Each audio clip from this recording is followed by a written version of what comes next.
Δεν το έχεις κάνει με την κοπέλα σου, δεν. Λέγε. Ναι, εννοείται.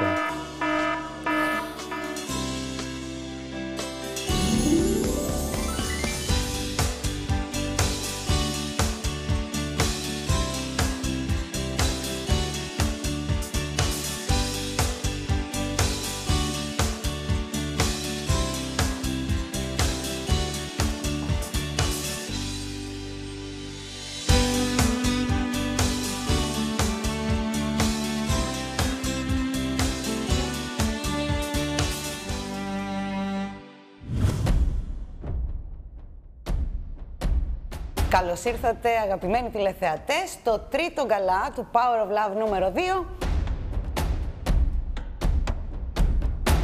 Ο καλύτερος παίκτης, ο οποίος θα κερδίσει 2.500 ευρώ. Και θέλω να μου εξηγήσετε τι έχει γίνει ανάμεσα στον Αντώνη και στον Παύλο. Τίποτα. Χθες μόλις τελειώσαμε από εδώ, βγήκαμε έξω.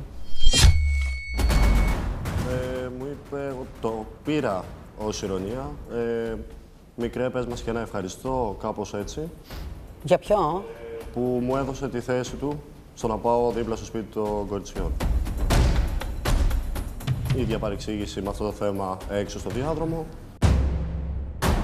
Θα σε θάψω, μη μου κολλάς, θα σε θάψω εδώ, κάτι τέτοιο. Τι? Παύλο, είπες αυτό το πράγμα? Του έκαμε πλάκα εδώ πέρα έξω και δεν θέλω να συνεχίσω καθόλου αυτό. Κατά τα άλλα, λόγος για παντελόνια κάθε 3 και λίγο και τώρα εδώ πρέπει πίσω. Θα ζητούσα από σένα να πεις μια συγγνώμη στον Αντώνη αν το είπες αυτό. Τι να ζητήσω, μίλησε μαζί του. Δεν περίμενα να ακούσω αυτό το πράγμα. Θα το πεις ή να το πω? Τι γίνεται εδώ? Μου είπανε ότι ο Παύλος γύρισε ενώ η Κατερίνα μίλαγε και την έπιασε από το λαιμό. Δεν είναι κάτι σημαντικό.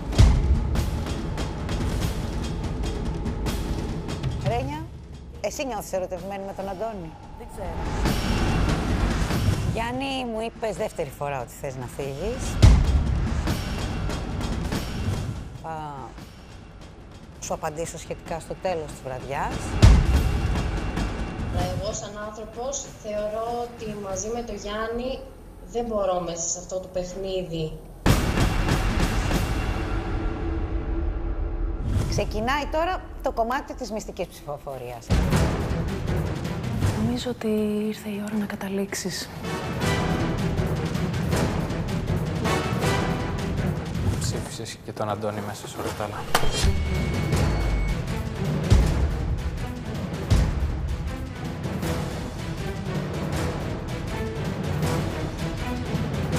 Δεν έχει μάθει να ξεχωρίζει την πλάκα,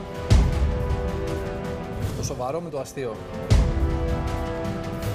Λοιπόν, πάμε.